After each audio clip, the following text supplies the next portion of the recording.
Hi, welcome back to Faith and Conviction. I'm your host, Ray Harris, and we want to go over this week's Torah portion. And this time it comes from the book of Genesis, chapter 37, verse 1 through chapter 40, verse 23. And the title of that in Hebrew is Vayeshev. I hope I pronounced that properly. And this is Torah portion 9. So the Hebrew word is actually the first word in the Hebrew verse, and it is connected to Strong's number H3427. H3427, and that is Yasav. And as I'm doing my research on this, it comes from the Brown Driver Briggs.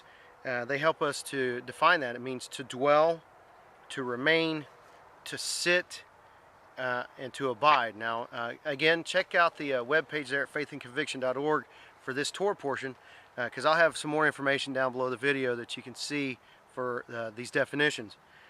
But what is interesting as I was going through this is the King James Concordance on eSword tells me that this word, this Hebrew word, occurs over 1,000 times in the Old Testament, which is a lot. And so as I was doing this study, most of the translations comes to be some variation of the word dwell. Dwelt, dwelleth, dwelling, dwellest, because it's King James, of course, and the word inhabitant, and a bunch of variations on inhabitant, and the word sit, also being sat, sit, sitting, set, things like that.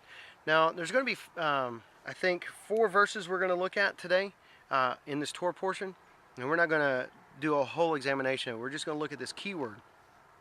But that key word is actually translated 3 different ways in this Torah portion. So it shows its own variety within this Torah portion and what it does. So we start out with chapter 37 and verse 1. And it says here in this Torah portion here, this copy of the Torah, the JPS says, "Now Jacob was settled in the land where his father had resided in the land of Canaan." So that's how they translate this Hebrew word, and they use it as was settled. So it's very interesting. And so when we come over here into the King James, it says that Jacob dwelt in the land. That's chapter 37, verse 1. You can jump down to chapter 37, verse 25. They sat down to eat bread. So the same Hebrew word is now translated sat, which is very interesting, and they being the brothers of Joseph. And you get down into chapter 38. Now we're dealing with Tamar. And it says here in verse 11, Judah said to Tamar, "Remain a widow at your father's house." So that word remain is connected back to this Hebrew word. But in that exact same verse, it says Tamar went and dwelt in her father's house. So we can see in this one verse that this Hebrew word is translated 2 different ways. And then down in verse 14 it says, "And she," meaning Tamar, "sat in an open place." So when it comes to Tamar, we get 3 different translations of this Hebrew word, which all have to deal with a temporary to a permanent, I guess, residing, abiding, doing something in a position. So it's very interesting. So as is my habit, I like to connect the Hebrew to the Greek to the English and see how Moses is working, how it connects to the Greek of the New Testament, and we use the lens of the Septuagint to do that. So the translation from the Septuagint is Katoke de Jacob in te ge u parokesin ha pater autu in ge Canaan. So it's a very interesting thing that we have this connection point. And the verb that connects us is katoke, and that is Greek word 2730. And Strong's numbering helps us see all these connections. So the Strong's connection on that is G2730, and it's katoke, which it connects over to katoikeo. Katoikeo.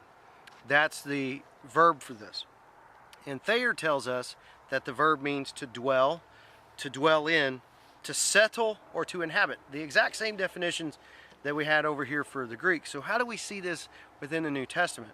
How do we see it happening? And by the way, that King James word there, or the Greek word, is about 45 different times. So I wanted to look at 2 verses in the New Testament, and they're both out of the book of Matthew. And it's Matthew chapter 4, verse 13. And this one is talking about Jesus.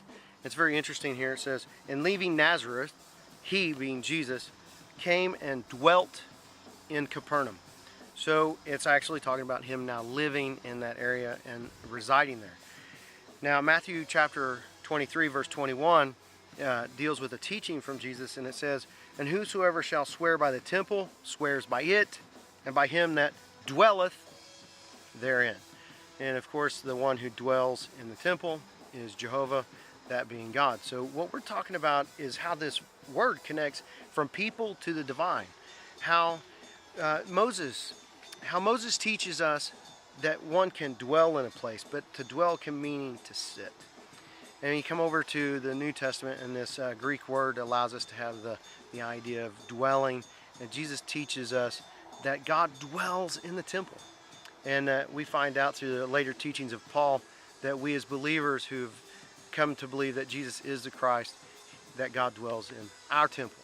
So it's very interesting that these connective points come from Moses to the Messiah, and these two help us understand how powerful it is what God is teaching through the written word. So I hope these have been an encouragement to you. Continue to look at these things down below the video and see all of the little extra information that I'm going to have on these words, because I know it's a lot of dictionary concordance stuff. But these are powerful things about dwelling. We all dwell somewhere. We dwell permanently, or we dwell temporarily, and we dwell from place to place. And God dwells forever. So until next time, continue to seek God, know Messiah, and find hope.